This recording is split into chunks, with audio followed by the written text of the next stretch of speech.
Hi everyone, welcome back to the channel. मैं वरुण त्यागी, आपका दोस्त, आपका well wisher. Varun Tyagi classes में आप सभी का बहुत बहुत स्वागत करता हूं। बच्चों, आज की इस वीडियो में आपके सामने मोस्ट इंपॉर्टेंट टॉपिक लाया हूं, जिस टॉपिक का नाम है जर्नल। क्लास 11th के स्टूडेंट के लिए जर्नल सीखना और समझना बहुत इंपॉर्टेंट है, बहुत जरूरी है, राइट? क्योंकि आप जर्नल के बाद जितने भी इस क्लास 11th में अकाउंटेंसी में जितने भी आप लोग चैप्टर्स करोगे, वो सारे के सारे चैप्टर्स बिना जर्नल के अधूरे हैं। तो इसलिए इस वीडियो को स्टार्टिंग टू एंड जरूर देखना, क्योंकि इस वीडियो के थ्रू आप जर्नल का मीनिंग समझोगे और उसके साथ साथ समझोगे कि एक बिजनेस में अकाउंटिंग ट्रांजैक्शंस को कैसे कैसे रिकॉर्ड किया जाता है। और जर्नल की मेरी इस वीडियो को स्टार्टिंग टू एंड जरूर देखना, क्योंकि इस वीडियो में मैं आपको जर्नल का सारा बेसिक कॉन्सेप्ट समझाऊंगा। इवन बेसिक कॉन्सेप्ट के साथ साथ जर्नल एंट्रीज को भी कैसे कैसे मेंटेन किया जाता है, आप इसी वीडियो में ये सब बातें सीख के जाओगे, राइट? तो आइए इस वीडियो को स्टार्ट करते हैं।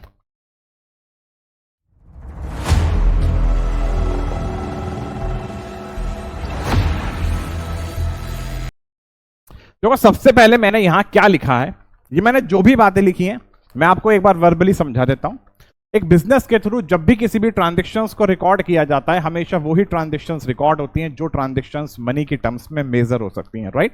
अब एक बिजनेस कोई ट्रांजैक्शंस को अगर रिकॉर्ड करेगा तो बिजनेस के पास सोर्स डॉक्यूमेंट का होना बहुत जरूरी है। सोर्स डॉक्यूमेंट का मतलब क्या है? ट्रांजैक्शंस का प्रूफ, राइट? यानी एक बिजनेस अगर कोई भी ट्रांजैक्शन करता है परचेज की, तो बिजनेस के पास परचेज का इनवॉइस या परचेज का बिल होना चाहिए। एक बिजनेस अगर कोई भी ट्रांजैक्शन करता है सेल की, तो उस बिजनेस के पास सेल्स इनवॉइस होना चाहिए। तो मेरे कहने का मतलब यह है कि अगर बिजनेस कोई भी पैसे का लेन देन कर रहा है तो उस लेन देन का कोई प्रूफ तो जरूर होना चाहिए। तो उस प्रूफ के बेसिस पे बिजनेस की अकाउंट्स की बुक में ट्रांजैक्शंस को रिकॉर्ड करना, राइट? ये अकाउंटिंग प्रोसेस था। और जिस बुक में ट्रांजैक्शंस को रिकॉर्ड किया जाता है, उस बुक को भी फर्दर दो पार्ट्स में बांटा गया है, राइट? एक पार्ट का नाम है जर्नल और सेकंड पार्ट का नाम है लेजर, ठीक?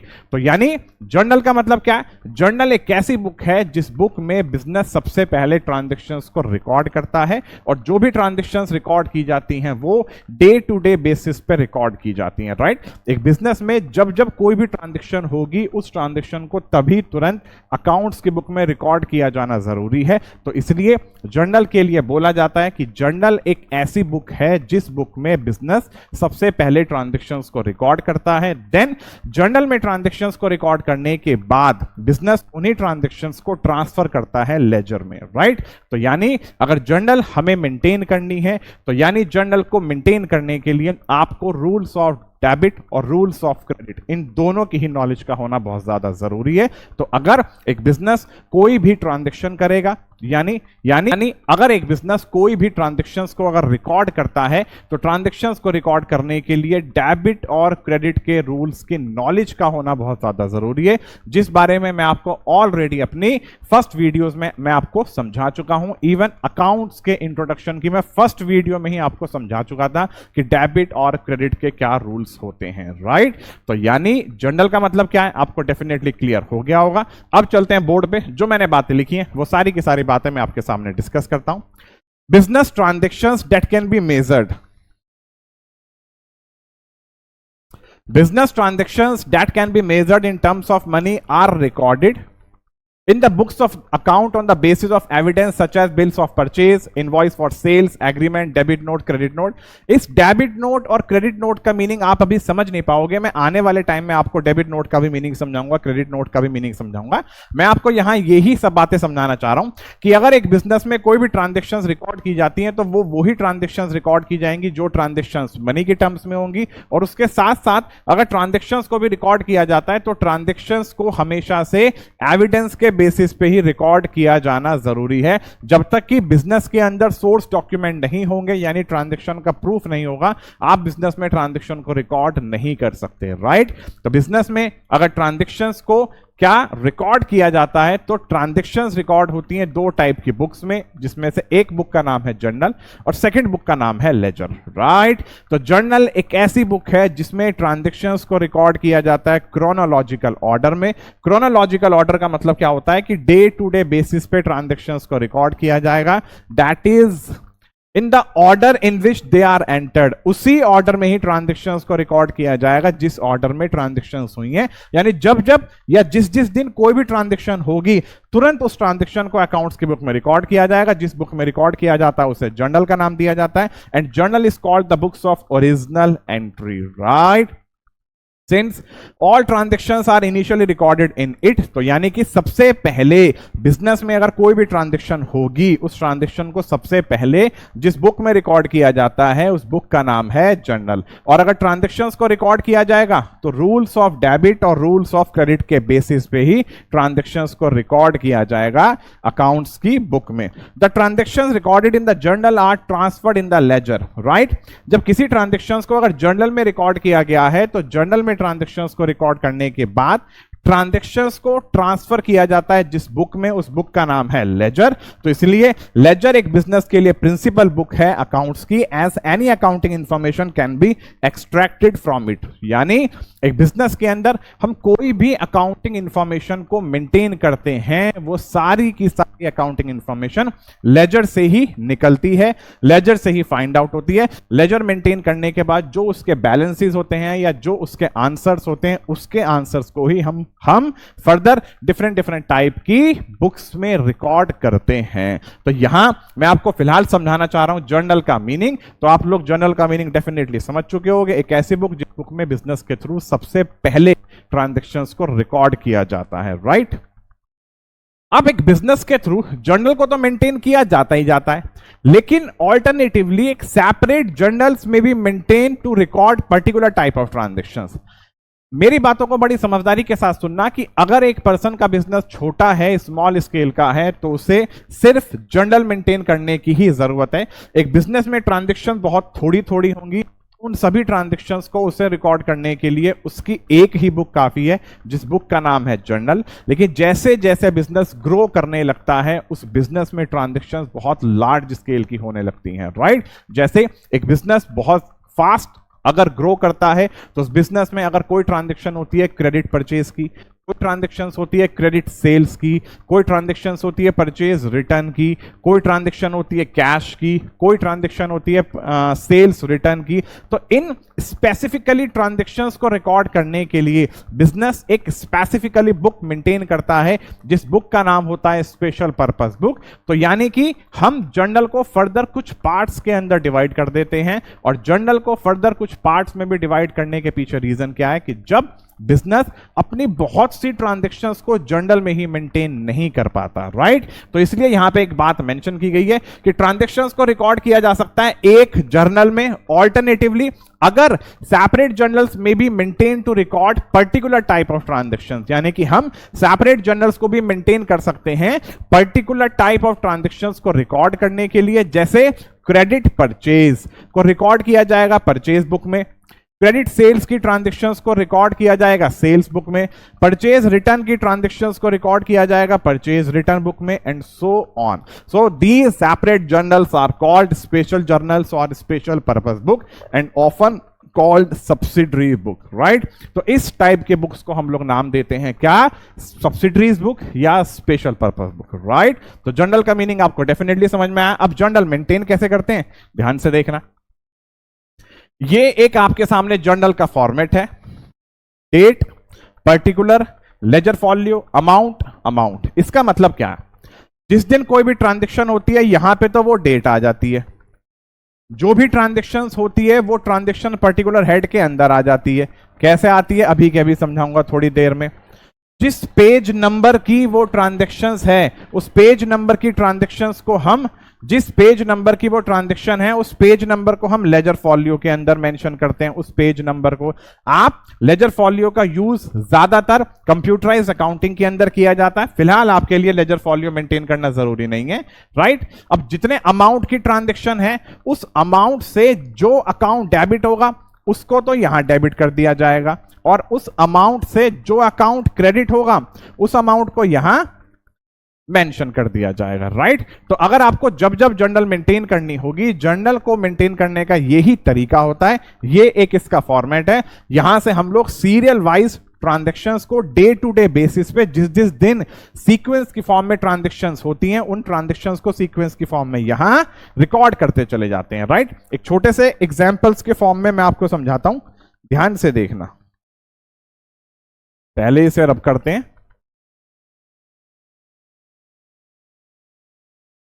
ध्यान से देखना कि मान लो बिजनेस के अंदर एक बिजनेस के ऑनर ने कैश में कोई पैसा इन्वेस्ट किया है और वो पैसा इन्वेस्ट किया है 1 अप्रैल को।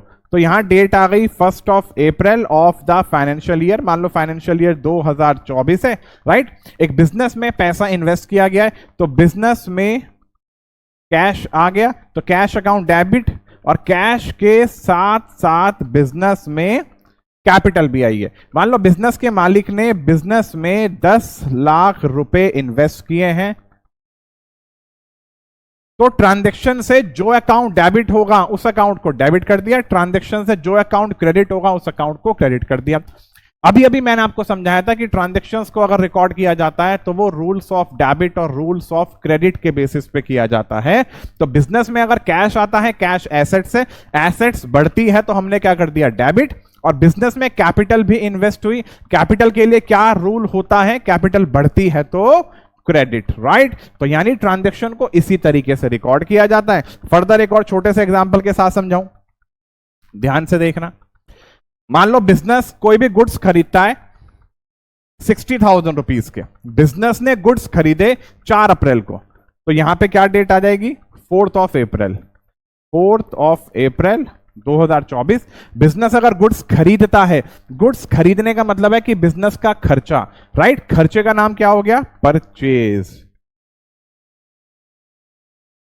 Purchase account debit. अब अगर बिजनेस ने वो गुड्स खरीदे कैश में तो कैश एसेट्स है, एसेट्स बिजनेस की चली गई, एसेट्स घटती है तो क्रेडिट। अब बिजनेस ने 60,000 तक के गुड्स खरीदे थे, 60,000 यहां डेबिट और 60,000 यहां क्रेडिट, राइट। तो यानी बिजनेस में ट्रांजैक्शन को इसी तरीके से ही रिकॉर्ड किया जाता है। और फर्दर आपके सामने बहुत सी ट्रांजैक्शंस लेके आया हूं जिन ट्रांजैक्शंस के थ्रू या बेसिस पे आप समझोगे कि जर्नल को कैसे मेंटेन किया जाता है, राइट। जैसे पहले कुछ बातें समझ लो। जर्नल मेंटेन करने से पहले जर्नल एंट्रीज भी 2 टाइप की होती है।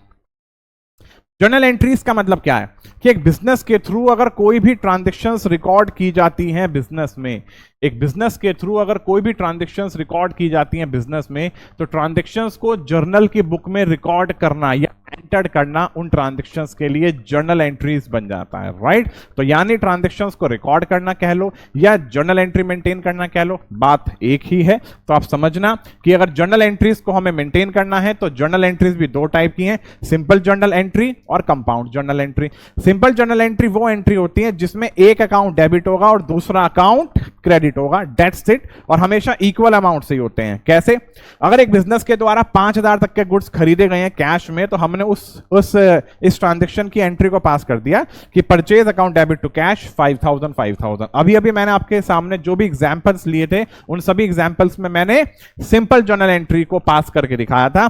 लेकिन अगर मैं आपसे बात करूं कंपाउंड जर्नल एंट्री की, कंपाउंड जर्नल एंट्री एक ऐसी जर्नल एंट्री होती है जिसमें एक या एक से ज्यादा अकाउंट को डेबिट किया जाएगा और एक या एक से ज्यादा अकाउंट को क्रेडिट किया जाएगा, राइट। जैसे गुड्स को बेचा गया है सतीश को 5,000 रुपए में, लेकिन 2,000 रुपए तो कैश में रिसीव हो गए और बैलेंस अभी मिलना बाकी है। तो इस ट्रांजैक्शन को कैसे कैसे रिकॉर्ड किया जाएगा, गुड्स बेचे गए हैं, गुड्स का बेचना हमारे लिए इनकम ट्रीट किया जाता है, तो इनकम बढ़ती है तो क्रेडिट। ये रूल्स ऑफ डेबिट और रूल्स ऑफ क्रेडिट को दिमाग में बिठा लेना। बिना इन रूल्स की नॉलेज के आप जर्नल क्या कुछ भी नहीं कर सकते अकाउंट्स में, राइट। तो सेल्स के तो अकाउंट को हमने 5,000 से क्या कर दिया, क्रेडिट। अब बिजनेस में कैश रिसीव होता है 2,000 रुपए का, तो कैश एसेट्स है, एसेट्स बढ़ती है तो डेबिट। सतीश कौन हो गया बिजनेस के लिए, डेटर। सतीश को क्या माना जाएगा, डेटर। तो यानी डेटर एसेट्स है, एसेट्स बढ़ती है तो क्या करते हैं, डेबिट, राइट। तो कैश या bank account debit 2,000, Satish account debit 3,000 to sales 5,000, right. तो ट्रांजैक्शन को ऐसे ऐसे रिकॉर्ड किया जाता है। आगे चलते हैं। Let us now take few journal entries for more clarity, right? यानी कि आपके सामने मैं बहुत सी ट्रांजैक्शंस लेके आया हूं, इन सभी ट्रांजैक्शंस के थ्रू आपके सामने क्लैरिफिकेशन बहुत अच्छे से होगी। कैसे होगी, ध्यान से देखना।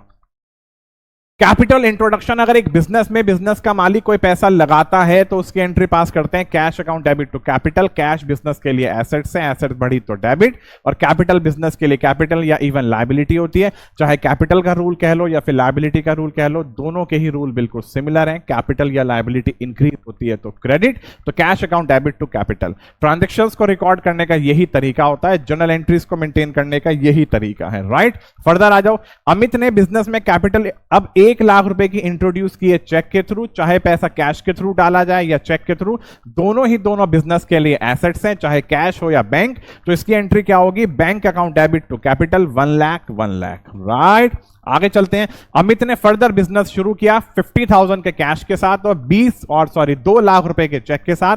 तो अब बिजनेस में टोटल पैसा कितना लग रहा है, 2.5 लाख रुपए। तो बिजनेस में कैपिटल कितनी हो जाएगी, 2.5 लाख। कैपिटल होती क्या है, कैपिटल का मतलब होता है कि बिजनेस का मालिक बिजनेस में जो पैसा इन्वेस्ट करता है, राइट। तो बिजनेस में कितना पैसा इन्वेस्ट किया गया, 2.5 लाख रुपए, 50,000 कैश में और 2 लाख चेक के साथ। आगे चलते हैं, बिजनेस के थ्रू अपने बैंक में 10,000 रुपए डिपॉजिट किए गए हैं। तो बिजनेस का बैंक बढ़ गया और कैश घट गया, तो bank account debit to cash 10,000 और 10,000। गुड्स खरीदे गए हैं 15,000 के कैश में। अब अगेन गुड्स खरीदने की बात है तो ये हमारे बिजनेस के लिए खर्चा है, तो purchase account debit to cash 15,000। अगर बातें कम समझ में आ रही हो तो मुझे कमेंट बॉक्स में जरूर बताना, फिर और फर्दर कुछ वीडियोस लाऊंगा जिन वीडियोस में थोड़ी धीरे स्पीड से बोलूंगा और ज्यादा क्लैरिफिकेशन के साथ, ठीक। Purchase goods 75,000 against cheque. इस बार हम कोई गुड्स खरीद रहे हैं चेक के थ्रू, तो अगेन गुड्स का खरीदना हमारे बिजनेस के लिए खर्चा है, परचेज खर्चा होता है, राइट। तो यानी एक्सपेंस बढ़ा तो डेबिट, और पैसा बैंक से जा रहा है तो बैंक एसेट्स है, एसेट्स घटती है तो क्रेडिट।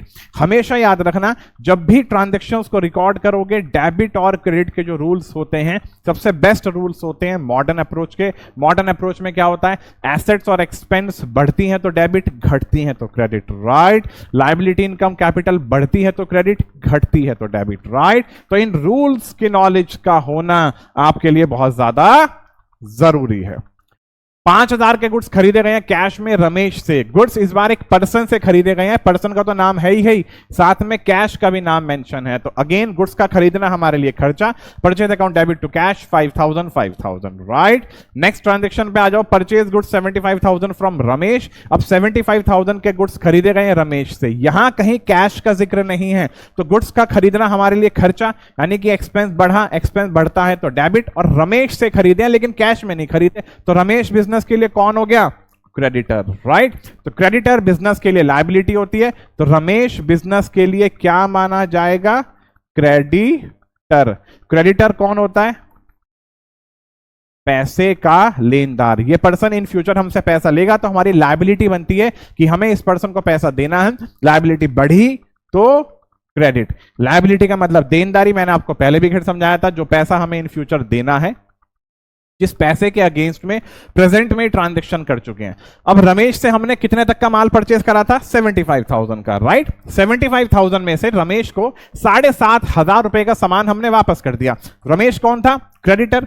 रमेश हमसे 75,000 रुपीज रिसीव करता, अब हमने रमेश को 7,500 रुपए का सामान ही वापस कर दिया, तो रमेश हमसे 7,500 रुपए कम लेगा, तो यानी कि हमारी लायबिलिटी घटी, एज यानी क्रेडिटर घटे, रमेश हमारी लायबिलिटी है, क्रेडिटर है, लायबिलिटी घटी तो डेबिट। परचेज रिटर्न, हमारा परचेज हमारा 75,000 का एक्सपेंस था, अब 7,500 रुपए से हमारा खर्चा भी घटा, एक्सपेंस घटता है तो क्रेडिट। तो यानी Ramesh account debit to purchase return. Purchase return का एक और नाम होता है return outward, right. Sold goods for 25,000 in cash. हमने 25,000 के गुड्स को कैश में बेचा, अब गुड्स को बेच रहे हैं, गुड्स का बेचना हमारी इनकम ट्रीट की जाती है, इनकम बढ़ती है तो क्रेडिट। तो इनकम को हमने सेल्स के नाम से मेंशन किया है, जैसे खरीदने को हमने परचेज के नाम से अपना एक्सपेंस शो किया था, ऐसी गुड्स को बेचना हमारी इनकम है, हमने अपनी कमाई को सेल्स के नाम से मेंशन किया है। गुड्स को कैश में बेचा, कैश एसेट्स है, एसेट्स बढ़ती है तो डेबिट, तो cash account debit to sales account, right. आगे चलते हैं। 50,000 के गुड्स को हमने फर्दर अब इस बार चेक से बेच दिया, तो गुड्स गए, पैसा आया लेकिन हमारे बैंक अकाउंट में आया। हमारा बैंक भी हमारी एसेट्स है, एसेट्स बढ़ती हैं तो डेबिट, तो bank account debit to sales account 50,000 right. Vikram को हमने गुड्स बेचे हैं 10,000 के कैश के अगेंस्ट में, अब नाम भी आ रहा है लेकिन नाम के साथ साथ कैश भी आ रहा है, तो आप कैश के ऊपर ध्यान दोगे तो अगेन हमारा गुड्स कैश में बेचा जा रहा है, तो cash account debit to sale 10,000। अगर मेरी स्पीड तेज लगे तो भैया प्लीज आपके पास तो ऑप्शन होता है स्पीड को स्लो करने का। आशुतोष को गुड्स बेचे गए 20,000 के, यहां कहीं कैश का जिक्र नहीं है, तो आशुतोष हमारा कौन माना जाएगा? डेटर, यानी कि आशुतोष को हमने सामान बेचा लेकिन आशुतोष ने हमें पैसा नहीं दिया, यानी आशुतोष को हमने सामान कैश में नहीं बेचा तो यानी उधार बेचा है। तो अगर आशुतोष को हमने सामान उधार बेचा है तो आशुतोष हमारा डेटर बन जाएगा। डेटर हमारे बिजनेस के लिए एसेट्स होते हैं, एसेट्स बढ़ती है तो डेबिट, और डेटर का मतलब होता है पैसे का देनदार। क्रेडिटर मतलब लेनदार, डेटर मतलब देनदार। डेटर द से स्टार्ट हुआ, डेटर द से स्टार्ट हुआ राइट। तो इस तरीके से याद कर लेना। तो Ashutosh account debit to sales account. Ashutosh return goods of 5,000, again चामाइला। आशुतोष ने भी 5,000 के गुड्स वापस कर दिए, तो डेटर को पहले 50,000 रुपए देने थे, अब कौन सा 50,000 देगा? वो तो 5,000 का सामान वापस कर चुका है भाई। तो जब 5,000 का सामान वापस कर चुका है तो हमारा बिका हुआ सामान वापस आ गया, तो पहले तो हमारी 50,000 रुपए की इनकम हुई थी, अब वो इनकम 5,000 से घट गई भाई। तो एंट्री क्या होगी? Sales return account debit to Ashutosh. Debtor घटे तो क्रेडिट, इनकम भी घटी तो डेबिट। सेल्स रिटर्न का एक और नाम होता है रिटर्न इनवर्ड, याद रखना। पेड सैलरी, अगर एक कोई बिजनेस सैलरी पे करता है कैश में तो हमेशा याद रखना सैलरी यानी कोई एक्सपेंस हमेशा या तो कैश में पे होगा या फिर चेक के थ्रू, तो उसकी एंट्री क्या होगी? Salaries account debit to cash, यानी expense account debit to cash right. ऐसे ही हमने इलेक्ट्रिसिटी एक्सपेंस को पे करा, बिजली का बिल पे करना भी हमारा खर्चा है, तो electricity expense account debit to cash account right. हमने कैश विड्रॉ किया है 5,000 का पर्सनल पर्पस के लिए, अब बिजनेस था, बिजनेस के मालिक ने बिजनेस से 5,000 रुपए निकाल लिए लेकिन वो बिजनेस में यूज नहीं करे। कहां यूज किए हैं? अपने खुद के घर के जरूरतों के लिए। जींस लेके आ गया, टी शर्ट लेके आ गया, शर्ट लेके आ गया, अरे कुछ भी लेके आ गया, लेकिन वो पैसा तो बिजनेस का था, तू लेके कैसे आया? तो बिजनेस ने कहा ए ये पैसे तो मेरे हैं, मेरे पैसे तुझे वापस करने होंगे। क्यों? क्योंकि तो बिजनेस के पैसे को अपने पर्सनल पर्पस के लिए यूज कर रहा है भाई। तो ये क्या मानी जाती है? ड्राइंग्स। क्यों? क्योंकि आपने रूल्स पढ़े हुए हैं, कहां से? भाई ने समझाए राइट। इसलिए कैसे कि business is a separate legal entity, कि बिजनेस एक सेपरेट लीगल एंटिटी होती है, बिजनेस एक सेपरेट है, उसका मालिक सेपरेट है। बिजनेस की ट्रांजैक्शन को बिजनेस अकाउंट्स के बुक में किया जाएगा। मालिक अगर अपनी कोई भी पर्सनल ट्रांजैक्शन करता है तो उसका बिजनेस से कोई भी लेना देना नहीं है राइट। तो बिजनेस का ऑनर और बिजनेस दोनों के दोनों अलग अलग हैं। क्यों बिजनेस का मालिक बिजनेस से पैसे निकालता है तो बिजनेस में लगाना, बिजनेस के अंदर खर्च करना राइट। लेकिन वो अपने जीन्स लेके आ गया नलाक राइट। तो उस केस में क्या होगा? बिजनेस उसके उस पैसे को उससे वापस लेगा, तो बिजनेस के लिए एसेट्स है। तो बिजनेस से कोई पैसा अगर पर्सनल पर्पस के लिए विड्रॉ किया जाए या कोई गुड्स अपने पर्सनल पर्पस के लिए विड्रॉ किया जाए, दोनों के दोनों ड्रॉइंग्स माने जाते हैं। तो एंट्री क्या पास करेंगे? Drawings account debit to cash. Cash credit क्यों हुआ? क्योंकि बिजनेस का कैश निकला, बिजनेस का कैश घटा, एसेट्स घटती है तो क्रेडिट। इन फ्यूचर 5,000 रुपए बिजनेस के पास आएंगे तो एसेट्स बढ़ी तो डेबिट राइट। ट्रैवलिंग बिल 2500 रुपए का पे किया गया है, एक्सपेंस है। एक्सपेंस अगर हम पे करते हैं तो अगेन वो कैश में पे होंगे, तो travelling expense account debit to cash right. Definitely आपको सारी की सारी कहानी समझ में आ रही होंगी। एडवांस से travelling expense 5,000 given to Rajiv. हमने कोई भी एक राजीव पर्सन है, हमने राजीव को अपना ट्रैवलिंग के लिए कोई 5,000 रुपए का एडवांस में कोई एक्सपेंस पे कर दिया। एडवांस एक्सपेंस बिजनेस के लिए हमेशा से एसेट्स होती है। हम अगर कोई भी एडवांस में पैसा पे करते हैं तो हमारी जेब से तो पैसा गया, तो हमारा तो कैश घटा, कैश घटता है यानी एसेट्स घटी तो credit. Travelling advance expense business के लिए एसेट्स है, एसेट्स बढ़ी तो डेबिट। हमारे लिए तो हमारी साफ साफ प्रॉपर्टी बढ़ गई ना, फ्यूचर के लिए आज पैसा पे कर रहे हैं। तो अगर हमने फ्यूचर में कोई ट्रेवलिंग करनी है जिसका आज पैसा पे कर रहे हैं तो राजीव को पैसा दिया है, राजीव हमें इनकार नहीं कर सकता राइट। अगर राजीव इनकार करेगा तो लगेंगे कहां? राजीव के राइट। सब बातें मजाक की हैं। आगे चलते हैं। Rajiv submitted travelling bills of 4750 balance receive. अब राजीव भाई साहब ने क्या काम करा, राजीव ने 5000 में से 4750 रुपए तक का बिल सबमिट कर दिया और 250 रुपए वापस कर दिया।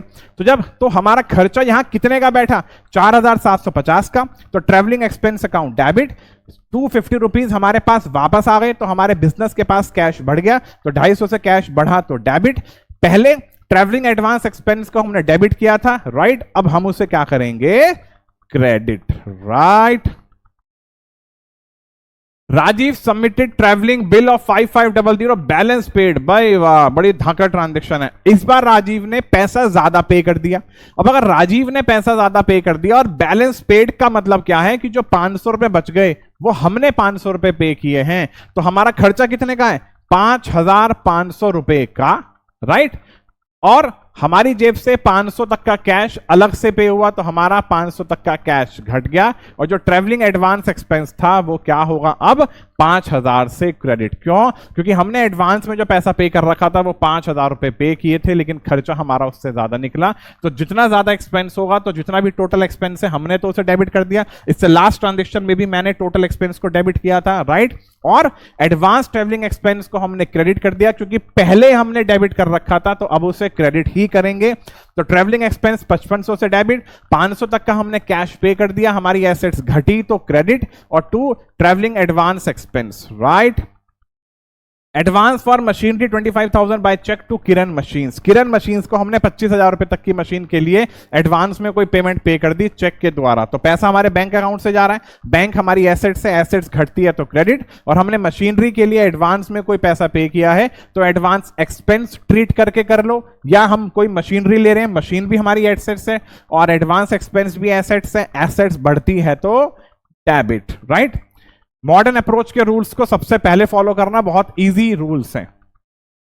Paid 5000 to Raman, a creditor on account. Raman एक पर्सन है जो कि लेनदार है, रमन को हमसे पैसे लेने हैं, हमने उसे पे कर दिया, तो हमारी लायबिलिटी थी कि हम रमन को पैसा पे करेंगे, हमारी लायबिलिटी घट गई, लायबिलिटी घटती है तो डेबिट, तो Raman account debit to cash account, right. Param को हमने 39,000 का चेक इशू कर दिया। परम हमारा कौन था, creditor in settlement of his account of ₹40,000। परम को देने 40,000 थे, लेकिन 39,000 में ही सेटलमेंट हो गई, तो अब हमें 1000 रुपए नहीं देने, तो 1000 रुपए तक का तो हमें क्या मिल गया, डिस्काउंट। डिस्काउंट रिसीव्ड एक बिजनेस के लिए इनकम है, इनकम बढ़ती है तो क्रेडिट। लायबिलिटी हमारी कितने की थी, 40,000 की, तो हमने उसे 39,000 दे दिया फुल सेटलमेंट में, तो हमारी लायबिलिटी 40,000 से घटी है भाई, तो लायबिलिटी घटती है तो डेबिट, और हमारी जेब से पैसा कितना गया, 39,000, तो टू बैंक अकाउंट 39,000 से क्रेडिट हो गया भाई। आगे चलते हैं। Receive cheque of 29500 from Surender. Surender से 29500 का चेक मिलता है, जो कि डेटर है in settlement of his account of 30,000। मिलना कितना था, 30,000, मिला कितना, 29,500, और ये फुल सेटलमेंट है, यानी कि 500 रुपए रह गए तो रह गए, कोई बात नहीं, मिले नहीं तो यानी कि क्यों नहीं मिले, क्योंकि हमने सामने वाले पर्सन को डिस्काउंट दे दिया भाई, तो डिस्काउंट अलाउड तो बिजनेस के लिए खर्चा होता भाई, तो डिस्काउंट अलाउड क्या हुआ, डेबिट। हमारे पास पैसा चेक से आता है तो बिजनेस का बैंक बढ़ता है, बैंक बढ़ा तो डेबिट। सुरेंदर कौन था, डेटर। सुरेंदर कौन था, डेटर। बिजनेस के लिए डेटर एसेट्स होते हैं, एसेट्स घटी तो क्रेडिट। टेलीफोन बिल को हम पे कर रहे हैं 1000 रुपए से, अगेन हमारा खर्चा है, telephone expense account debit to cash account. आगे चलते हैं। Withdrew goods costing 5000 for personal use. इस बार हमने गुड्स विड्रॉ किए हैं पर्सनल पर्पस के लिए, चाहे कैश विड्रॉ करो या गुड्स विड्रॉ करो, ये दोनों के दोनों बिजनेस के लिए क्या होती हैं, ड्रॉइंग्स होती हैं, यानी एसेट्स बढ़ती हैं तो डेबिट, और परचेज को क्रेडिट करते हैं। हमेशा से याद रखना कि जब भी कोई भी गुड्स विड्रॉ किया जाता है पर्सनल पर्पस के लिए, तो परचेज का अकाउंट क्रेडिट होगा। क्यों, क्योंकि जब इसी गुड्स को खरीदा गया था तो परचेज के अकाउंट को बिजनेस ने डेबिट कर दिया था, राइट। तो परचेज के अकाउंट को डेबिट कर दिया था। अब ये 5,000 रुपए की जो भी हमारी खरीदारी थी उसे तो बिजनेस का मालिक अपने घर लेके चला गया, तो अब हम इस माल को खरीदने के बाद ना तो फाइनल गुड्स में कन्वर्ट करके बेच पाए, राइट, ना इसे डायरेक्टली बेच पाए, तो यानी कि अब हमारी यहां पे एक्सपेंस को घटा कर दिखाएंगे। परचेज घटता है तो यानी एक्सपेंस घटता है तो क्रेडिट, राइट। ऐसे ही 2500 रुपए तक की कीमत के गुड्स को हमने यूज कर लिया as a free sample. Free sample भी हमारे लिए खर्चा बेचा माना जाता है। Free sample account debit to purchase, क्यों? क्योंकि जब इसे खरीदा था तो हमारी परचेज बढ़ी थी, अब वो 2500 रुपए का सामान हमने बेचा नहीं है, उसे फ्री सैंपल में यूज कर लिया, तो एक्सपेंस घटा, एक्सपेंस घटता है तो क्रेडिट, राइट। अब रोल प्ले होता है डिस्काउंट एंड रिबेट का। डिस्काउंट और रिबेट की बातों को नेक्स्ट वीडियो में लेके आऊंगा। इस फर्स्ट वीडियो में मैंने आपको काफी हद तक ट्रांजैक्शन समझाए हैं, जर्नल का मीनिंग समझाया है प्रॉपर वे में, जर्नल का फॉर्मेट और ट्रांजैक्शंस को कैसे कैसे मेंटेन किया जाता है, राइट। इससे नेक्स्ट वीडियो में मैं आपके सामने कुछ डिस्काउंट और रिबेट के बारे में सारी की सारी बातें समझाऊंगा, बैड डेट के ट्रीटमेंट को भी समझाऊंगा।